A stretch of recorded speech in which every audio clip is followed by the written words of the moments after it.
All right, this is problem 1173 on page 660.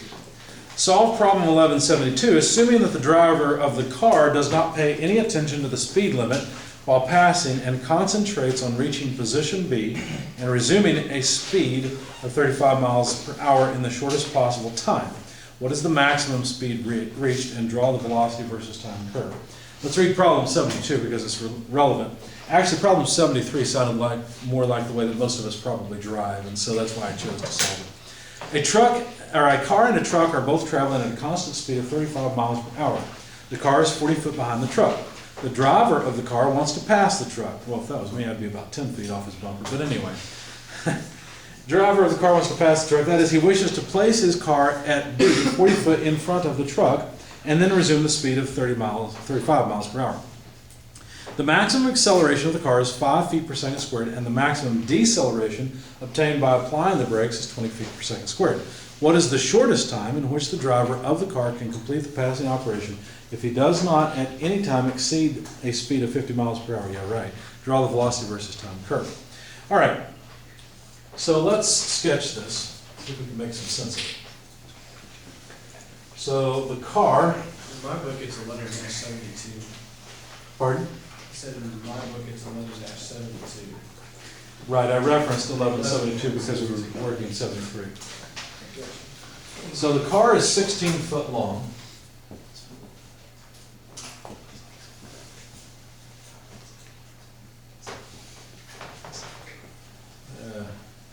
There's the car, good enough. And they are 40 foot off of the bumper of the truck.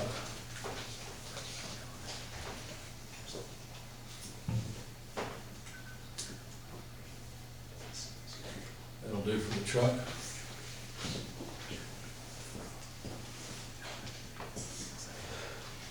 The truck is 50 foot long. By the way, have you ever noticed how long it takes a truck to pass another truck versus the time it takes a car to pass a truck? Yeah. Have you ever counted it off and measured it? It takes about a minute to 2, maybe even 5 minutes for a truck to pass another. It takes less than about 15 seconds for a car to pass a truck. Which is my argument for saying truckers should just stay out of the way. But anyway, pet peeves. Wish we had flying cars. So if we're not going to respect the speed limit, we know that the car begins at 35 miles an hour. So let's indicate the car is C and the truck is T, I guess. Nah, that won't work because we need to use time. So we'll just call it D, I guess.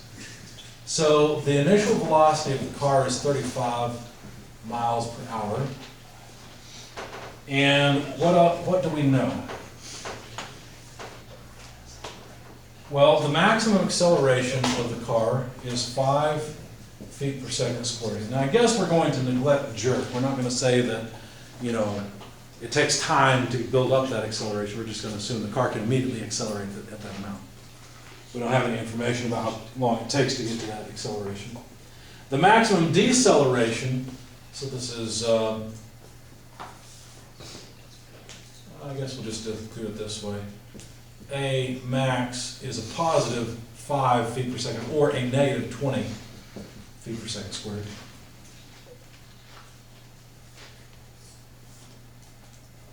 And I think that's all the information we've got, right? So how do you think we should approach this? What should we do? They didn't say it directly, but I assume that the truck is going 35 miles per hour as well, and that remains constant. So we don't really care too much about the current speed, right? It's like we could have a reference frame that moves with a truck. We could stand on top of the truck and watch and see what happens. But the 5 feet per second squared, that would be relative to the ground, so I think we have to take this with respect to the ground.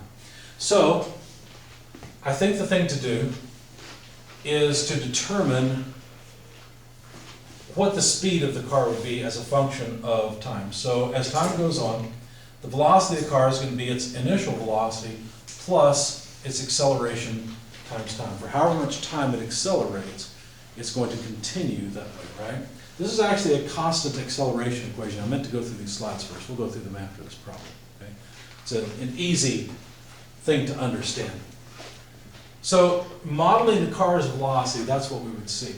Now we also need to know the car's position. What is the car's position?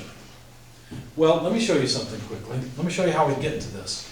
You know that, let's see, how do I want to approach this? Velocity is the integral of acceleration over time, right? Because acceleration is just the time rate of change of velocity. So the opposite is true as well, right? If we integrate acceleration, we get velocity. And really it's not velocity as much as it is the change in velocity. If acceleration were constant, we could pull it out, right? And if that's the case, then we would simply have acceleration times the integral of derivative of time, and so that would simply be acceleration times time. So the change in velocity would be acceleration times time, if the acceleration is constant. So that's how we end up at this equation, because notice that delta V, the change in velocity, would just be the velocity minus the initial velocity. So we end up here. On the other hand, if we were to take this equation, this acceleration equation, say velocity equals initial velocity plus acceleration times time, this is a constant acceleration equation, and we would say, well, wait a second, the derivative of position with respect to time is velocity, and therefore position change could be represented as the integral of velocity over time. Well, then if we have an equation for velocity, we could plug that in and integrate it, couldn't we? So the change in position would be the initial velocity plus the acceleration times time integrated over time. But the initial velocity is just a constant, so this would come out and be initial velocity times time plus the acceleration, which we've already determined is a constant. That's how we ended up here. And then the integral of time dt. Well, how do you integrate t dt or x dx? Well, you just raise the order one, so it would be t squared over 2, right? So we'd end up with t squared over 2, and that would be how we calculate the change in position. Okay? Or in other words, the position minus the initial position would be equal to v naught t plus 1/2 at squared. You may have seen this before in maybe a physics class where they just gave you the equation or derived it for you. You've forgotten how they derived it. Anyway, so the position is a function of time then, just rearranging this would be the initial position of the vehicle plus the initial velocity times time plus 1/2 at squared. Okay? So if we have constant acceleration, then we could come up with the velocity and position as functions of time that way. So it's just constant acceleration equations. However, we know that, I don't have time to finish this. Yeah, we've got 30 minutes, we should be okay. There's one more, you know what, let's finish off the equation. There's one more equation you can derive with this. And let me, in the interest of time, just write it down because it may be useful. And that is that the square of the final velocity equals the initial velocity squared plus 2a delta x. Okay, so notice that what this equation does for us is it relates velocity to time. This relates position to time, and you can say, well, yeah, but I thought it related to velocity and acceleration. Well, these are just constants. This is initial velocity and a constant acceleration. So really, this is a relationship between velocity and time, position and time, and this is a relationship, since the velocity is constant, the acceleration is constant, between velocity and position. And they're all three constant acceleration equations. As a matter of fact, they are not independent. You can derive this equation from these two. Basically, just solve for time, plug it in, you end up here. Okay? And I'll show you those in the slides in just a little while. But these equations are nice because they allow us to describe position and velocity in terms of things we may already know, okay, from constant acceleration. However, one thing that confuses students is when the problem changes. Students tend to think that every problem will have one equation that fits the whole problem, and that's not the case here. Think about it. The car is going to accelerate until it needs to decelerate. The acceleration is going to change. The acceleration will be constant here and then constant here. There will be two distinct parts of the problem where the acceleration is the maximum positive and then the maximum negative acceleration. Okay? What we really know is that the car ends up 40 foot in front of the truck, okay? Now, notice the distance that the car has to accomplish will be from here to here, at least relative to the two. Now, the way I'm thinking about this equation initially is that this acceleration, this velocity, will be relative to ground. Well, what I really care about is relative to the truck. At least this distance I'm about to come up with will be relative to the truck. So I've got to figure out how much distance the truck covers in that time, so I can figure out how much more distance the car covers. Does that make sense? Let me show you what I mean.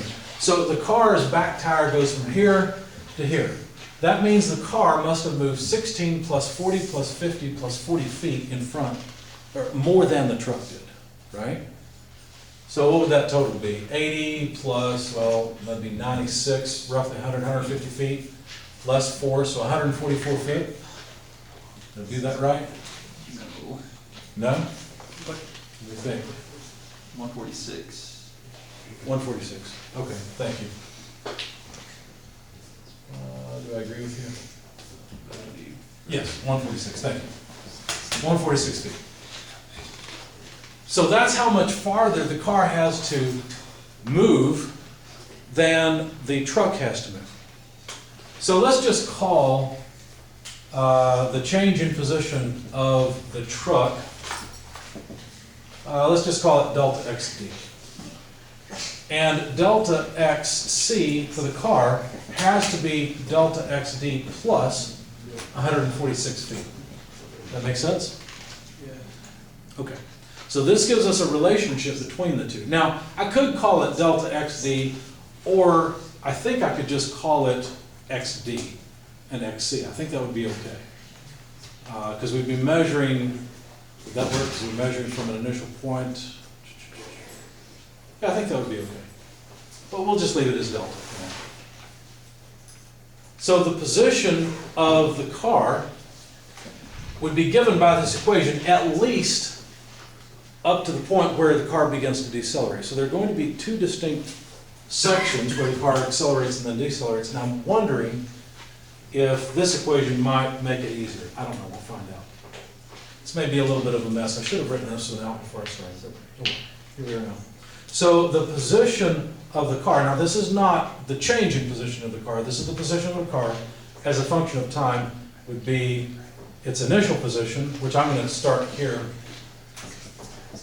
and say that the initial position x naught of, or xd naught is equal to, let's see, 16 and 40, 56, and xc naught is 0, okay?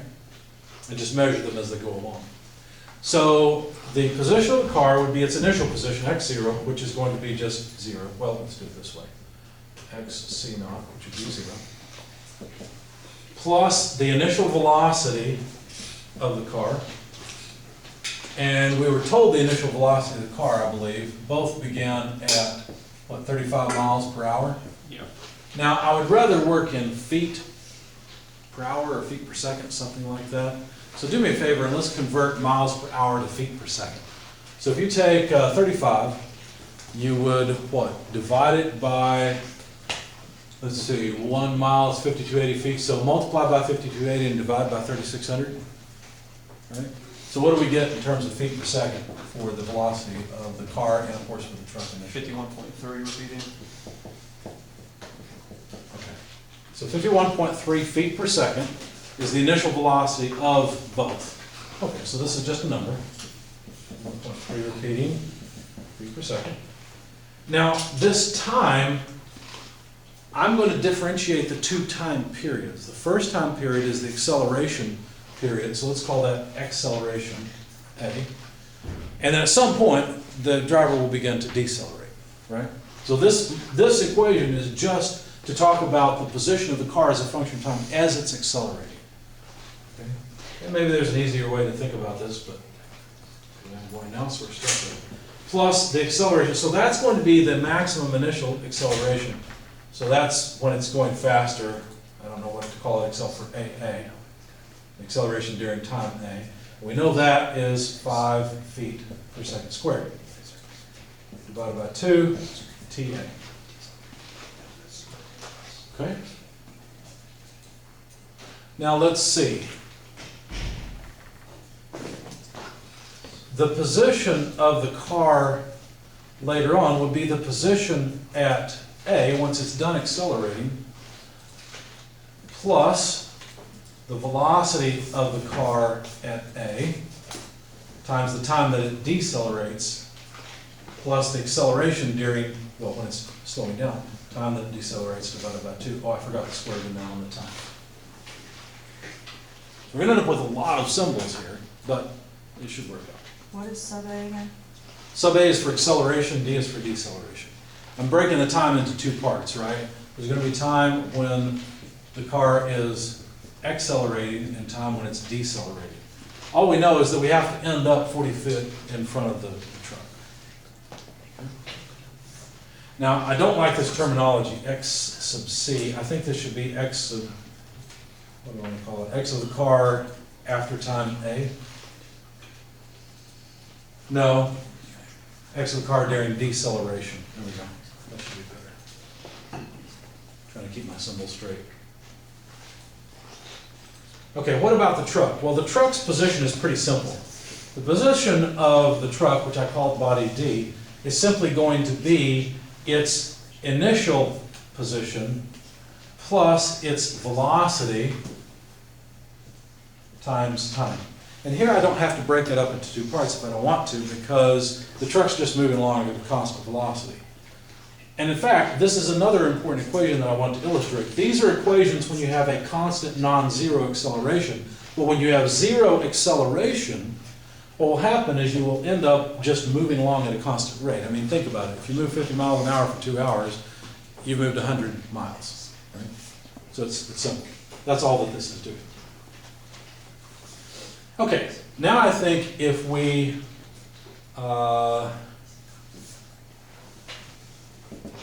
can illustrate or expand these terms. The change in position of the truck is going to be what? Well, it's going to start off at xd naught and end up at some point xd. That's going to be the change in position of the truck. Whereas the change in position of the car is going to be x sub c d minus x sub c naught. Now the car begins at a zero position, and I need to clarify the difference between these two things because I've done something here that's not obvious, and I want to make sure it's clear. So this is an equation that tells me the position of the car while it's decelerating at any point in time t. Okay? Whereas this is a very particular time. This is the time when the car has accomplished 146 feet more than the truck. So this is a particular point. This is a function. X sub cd is a function of time. In fact, deceleration time. I may be sorry I set it up this way because I've kind of began time again here so that this time is just time as the car decelerates. Will that actually work? Do you need that equation? I might not. That's all the problem asks for is the maximum speed and then to draw the velocity graph. So I don't think you need that. I may not. What I'm worried about is that I have to eventually come up with the distance. I have to incorporate this distance in there. You see? That's why I went all the way to the position equation. Does that make sense? Yeah. So let's see. So I think I can plug this in here, because that's the same thing. So this would be the position of D minus the initial position of the truck, plus 146. All right, so now let's see what I've got and what I can eliminate. Anything I can get rid of. Well, this is the total time, so couldn't I write this as A plus D? That way I'm eliminating one of the times, right? And let's see. So what all do I know, what do I not know? I've got x sub c, which is an unknown. And basically this is the point where the car begins to decelerate. So there's going to be some position where the car begins to decelerate. And then what is this? I have to be careful here because this might only be, well, let's see, it's XA, so there's XA when it begins to decelerate. So this is definitely the whole distance, X sub C D. But I'm not sure how I'm going to resolve the two times. Let's see.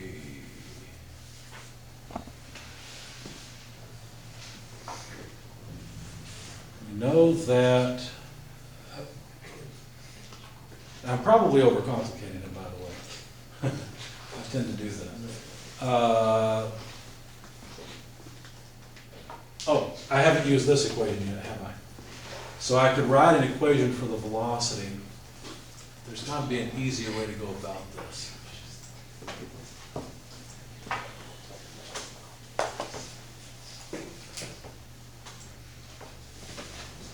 Let's see, let me read the problem again because I may have missed something.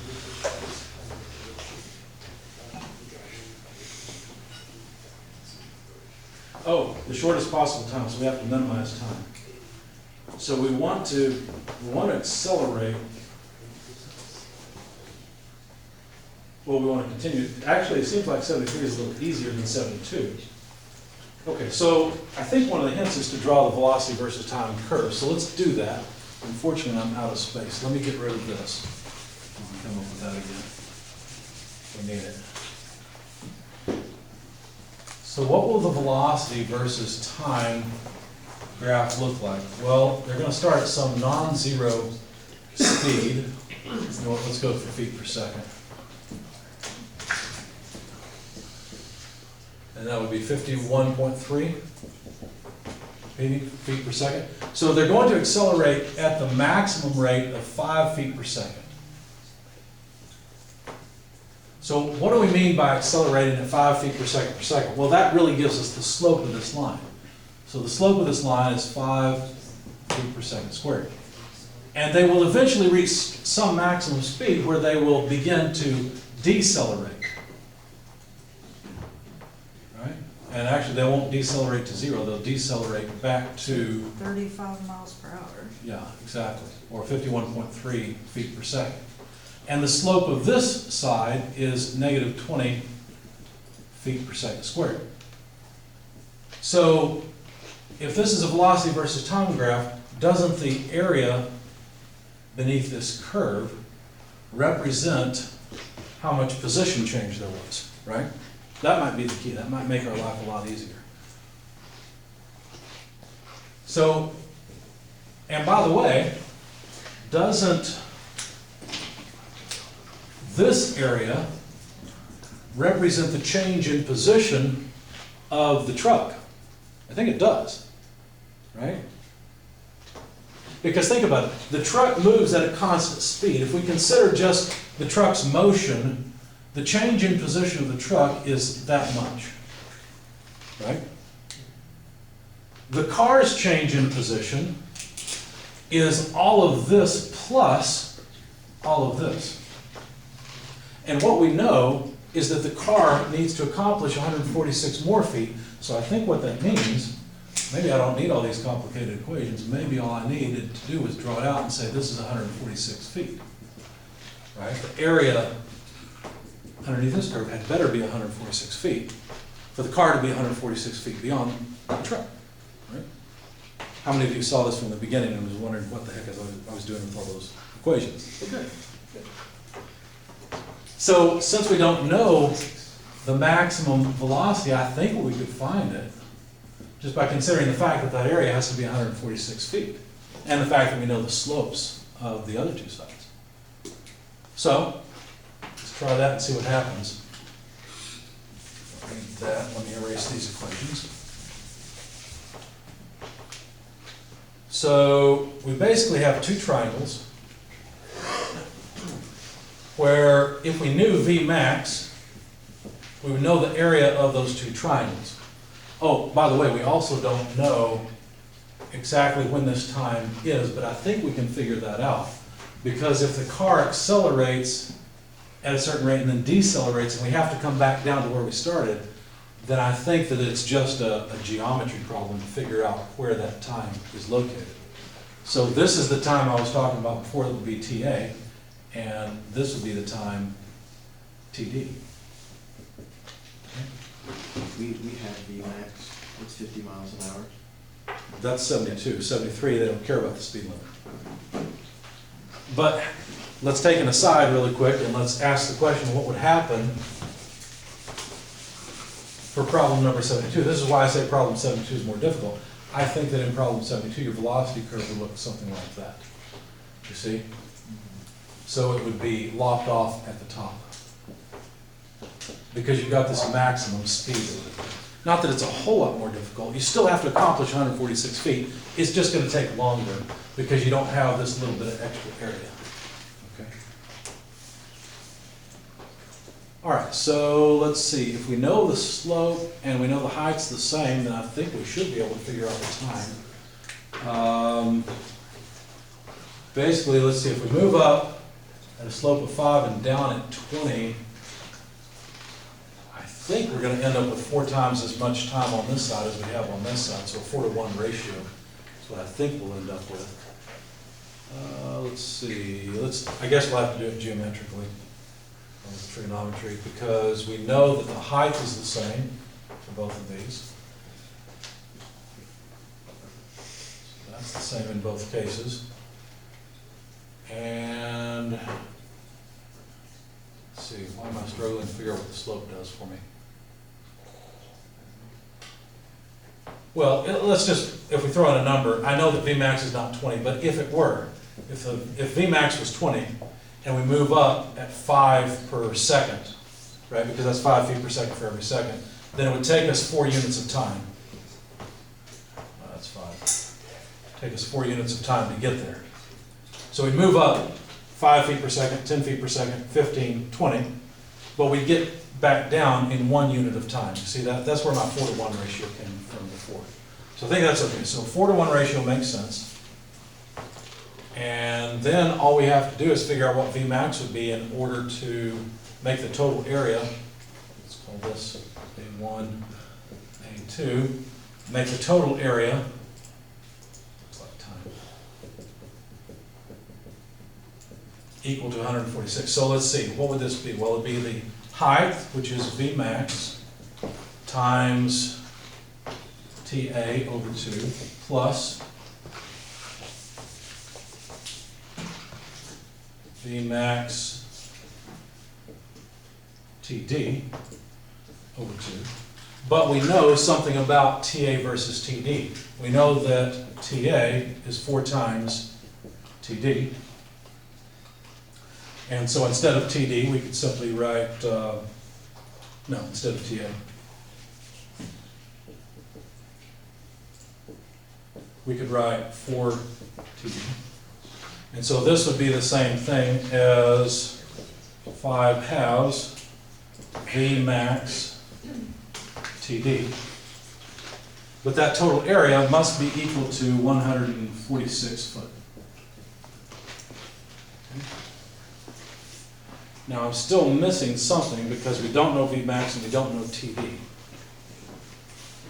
So what am I missing?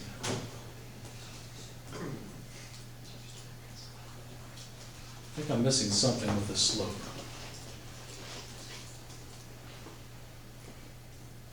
Let me think for a second. If I bet we could solve this in SOLIDWORKS easier because we can make a slope that's known.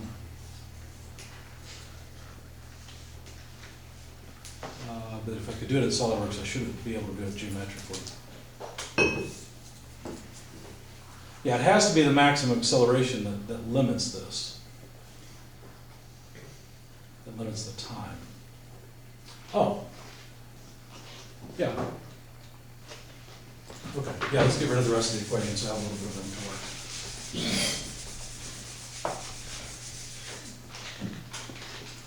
So the velocity would be equal to the initial velocity plus the acceleration times time. And so we're going to come to some maximum velocity. Yeah, there we go. This should do it. So Vmax should equal the initial velocity plus the acceleration times time. So if we try to apply this equation to this first triangle here, we know that the initial velocity shouldn't really matter. It's the change in velocity we're interested in. It's really this height. So I'm doing something wrong here. This height here is not Vmax, it's the difference between Vmax and the initial velocity. That's what it really is. So I should rearrange this and say equals AT. And I think that's the height I need. So I'm wrong in saying this is Vmax. It is not. This is the difference between Vmax and the initial velocity. Okay, so that should not be Vmax. It should be delta V. Still the same problem. I still don't know this maximum velocity. But now I do know the acceleration, so I should be able to say that the time required would be, well, delta V divided by the acceleration. So, another way to say this is that the time required to get to this point, this time, is related to the change in velocity over acceleration during that time, but delta V, which is what I've been struggling with all along, would be AT. So this would be, since I'm going to use the acceleration on this side of the curve, or this side of the area, that would be the 5 feet per second squared. And so the time that I'm talking about here, since this is the acceleration A, this would be time A. And so if I plug that in here, what do we have? 146 feet should be equal to 5 halves acceleration A times TD. But of course we know TA is 4 TD, and we know the acceleration. So now I think we can get it, because this is the same thing as 5 halves acceleration A times 4 TD squared. So now we should be able to solve for TD. So let's do that over here. So TD, solving for that, should be 146 feet. I'm going to plug in units to make sure I don't make a mistake here. So 146 feet. I'll invert and multiply the 2/5. That moves it to the other side. Divide by 4 there. The acceleration at A, which the acceleration at A is 5 feet per second squared. And then I have to take the square root of the whole thing, because that would leave me with 2D. So if we look at the units, what have we got? Well, the feet go away. And sure enough, we have 1 over 1 over second squared, so that should work as a multiplier in there. So, 2D is root 146 times 2 over 20 times 5. Put that 5 into the denominator where it belongs. So 25s are 100. 146 over 100 would be 1.46 times 2 would be what, 2.92. So I need the square root of 2.92. Should be in seconds. So you wouldn't mind, take the square root of 2.92, and that should give us the deceleration time. 1.71. 1.71. If you multiply that by 4, that'll give us the time during acceleration. 6.835. 135, thanks.